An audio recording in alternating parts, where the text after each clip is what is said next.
Memórias Póstumas de Brás Cubas. Estamos no prólogo da 4ª edição. Este é o segundo vídeo sobre este prólogo. Lembre-se que no vídeo anterior eu li os 2 primeiros parágrafos e comentei sobre a necessidade de nós lermos esses livros que o Machado de Assis leu. E aí eu estava pensando no seguinte, mais um ponto para tentar convencer você de não ler errado, né? Se for para ler, não ler errado. A não ser, é claro, que você esteja na academia e você trabalhe com isso, né? Pense no seguinte, aqui nós temos o livro do Xavier de Maistre.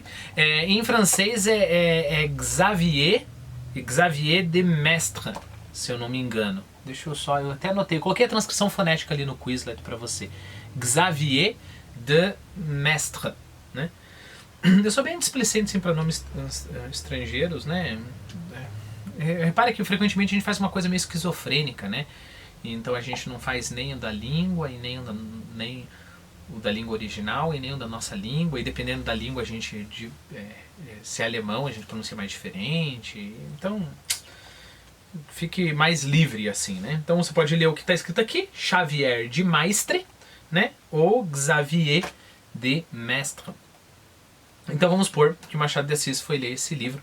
Perceba, ele não foi ler esse livro, vamos supor não, seguramente ele leu, né? Ele não foi ler esse livro. Ah, isso daqui vai me influenciar, deixa eu colocar aqui, isso daqui vai me influenciar no capítulo tal, né? Ou ele releu o livro, falou, isso aqui me influenciou em tal capítulo. Não, ele simplesmente leu o livro dando toda a atenção que aquele livro merece, né? O que esse livro merece. Então, vamos tentar ler os livros que o Machado de Assis leu do modo como o Machado de Assis leu, né? Sem fazer esse processo mais artificial, né? De ficar nessa comparação. Ok? Bom, eu terminei o segundo parágrafo, mas o segundo parágrafo é cheio de referências e a gente precisa tentar estudá-las, né? Então vamos lá. A primeira referência foi da Revista Brasileira, a gente já conversou um bocado sobre ela no primeiro vídeo e estão lá os links para você. Depois a gente ouviu falar do Capistrano de Abreu, né?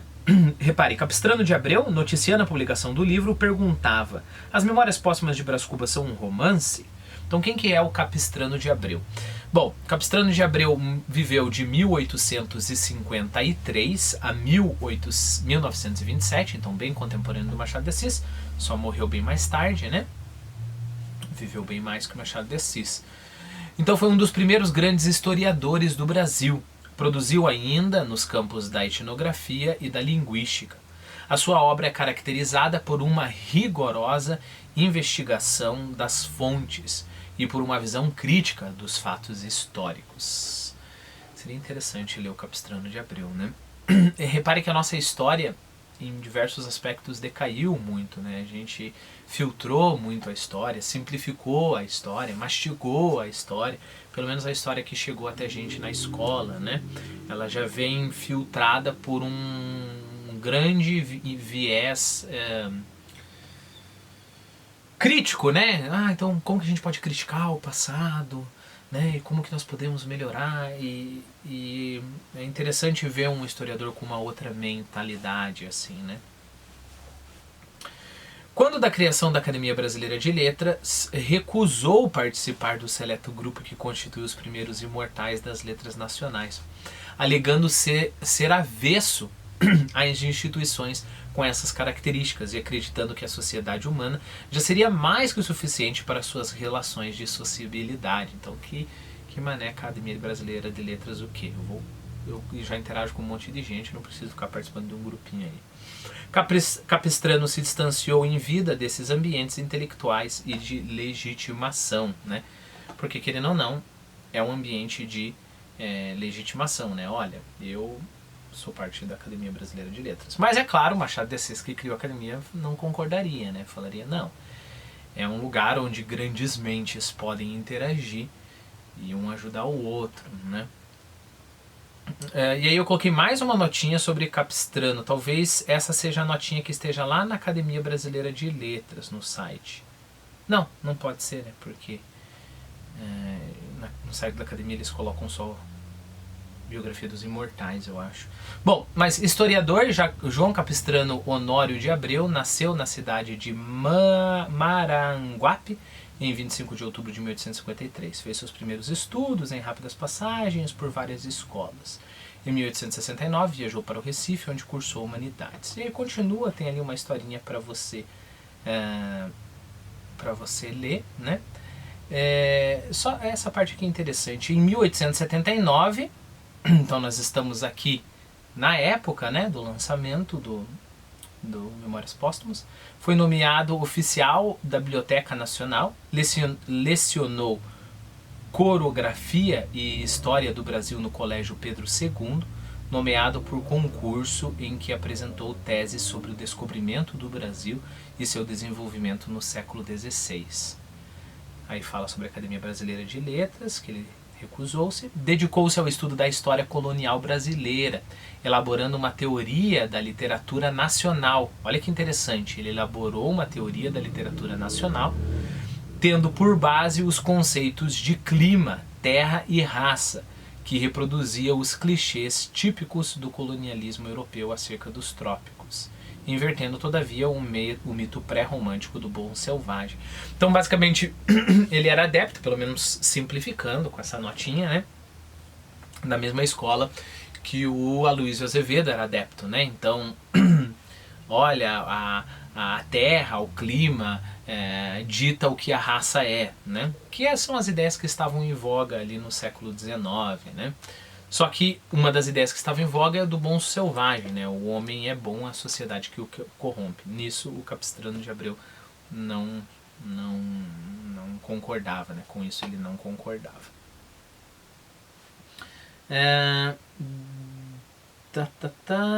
Deixa eu só ver aqui. Eu coloquei uma nota do Clube Beethoven, mas eu não sei porquê. Eu acho que vai aparecer daqui a pouco. Clube Beethoven, né?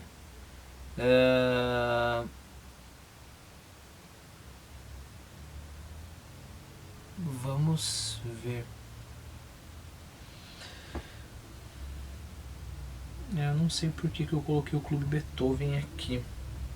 Bom, o Clube Beethoven é uma coisa bem interessante, eu não quero deixar de comentar, mas Capistrano de Abreu não participou do Clube Beethoven. Talvez Macedo Soares. Bom, deixa eu... Se não aparecer de um jeito ou de outro eu vou falar, sem saber como encaixar o Clube Beethoven, mas eu vou falar. Então apareceu Macedo Soares, quando Machado de Assis fala o seguinte: Macedo Soares, em carta que me escreveu por esse tempo, recordava amigavelmente as viagens da minha terra ao primeiro... Tanana. E ele continua, ele vai comparar Memórias Póstumas de Brás Cubas com o Viagens à Minha Terra. Eu já falo sobre isso, mas primeiro quem foi o Macedo Soares. Antônio Joaquim de Macedo Soares, de 1838 a 1905, foi um jurista, magistrado, lexicógrafo e político e escritor brasileiro, né? E se eu não me engano, ele participou desse Clube Beethoven. Mas vai aparecer, não se preocupe. Bom, aí, repare que o Macedo Soares fez?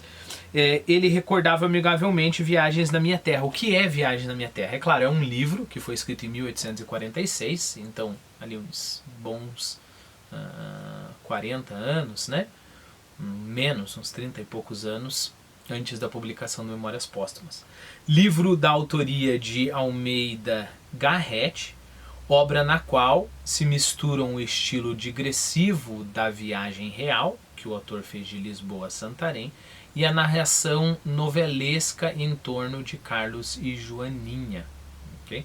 Então, por causa desse estilo extremamente digressivo, o Macedo Soares mencionou esse livro em carta ao Machado de Assis, né? Bom, essa carta a gente tem, sim, aqui nas cartas da correspondência completa do Machado de Assis, né? Eu coloquei ali entre parênteses ler correspondência do Machado, tomo 2, carta 468, mas eu vou fazer isso num vídeo separado, e eu coloco lá na seção de cartas. Você sabe que aqui no canal a gente tem uma seção da correspondência do Machado de Assis, né? Deixa eu só anotar isso daqui, tomo 2, carta 468. Então, tá no começo a playlist, eu acho que eu só tenho 8 vídeos lá, mas o plano é ler toda a correspondência do Machado de Assis, né? Passiva e ativa. Bom, então nós ficamos sabendo então de um livro que nós temos que ler, que é Viagem à Minha Terra. Quem que foi Almeida Garrett? E é Garrett mesmo, porque ele foi um escritor português e dramaturgo romântico, orador, par do reino, ministro e secretário de Estado honorário.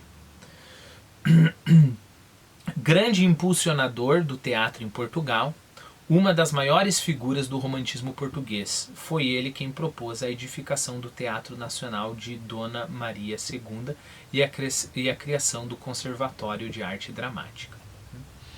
O livro é bom, bem bom. E é claro, se Machado de Assis gostou do livro, já é um grande passo. Bom, então vamos lá. Comparou, o Capistrano de Abreu comparou o Memórias Póstumas com o livro do Xavier de Maistre, vamos colocar assim. O segundo com A Viagem da Minha Terra, do Almeida Garrett. Ao primeiro respondia já o defunto Brás Cubas, como o leitor viu e virá no prólogo dele que vai adiante, que sim e que não. Ou seja, é um romance e não é um romance.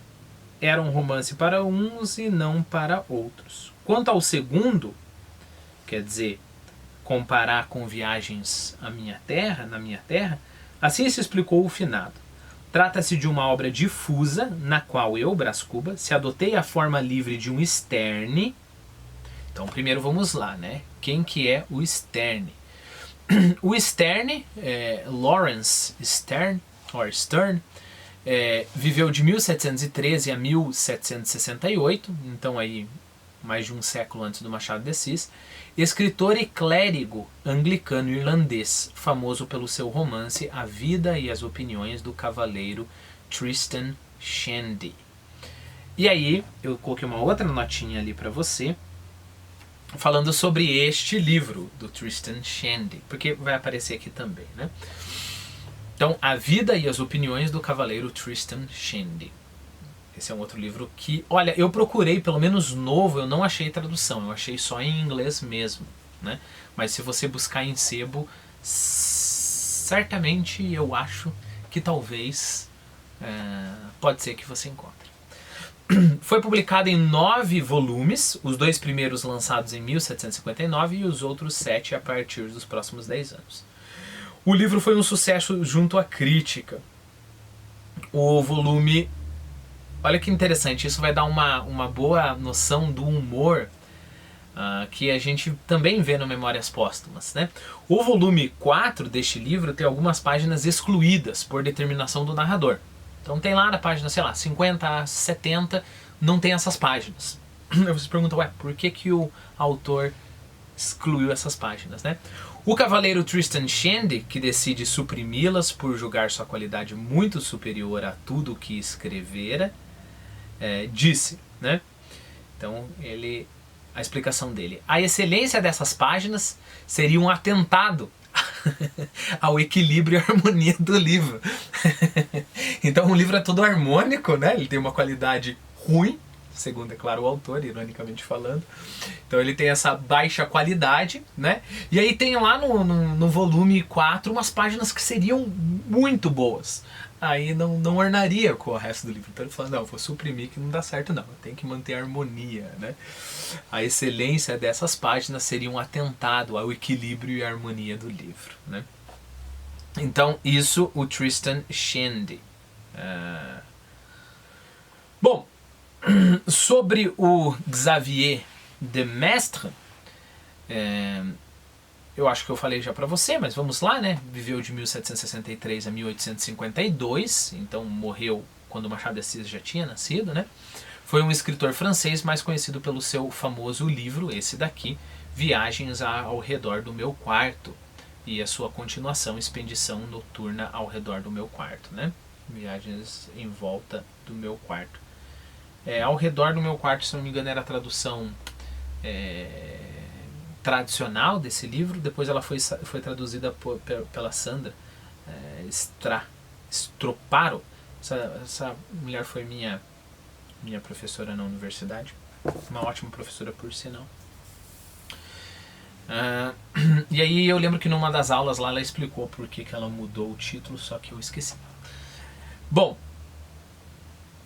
depois a gente tem que falar sobre o Stendhal, mas eu acho que esse vídeo por enquanto está ok. Próximo vídeo a gente continua com essas referências.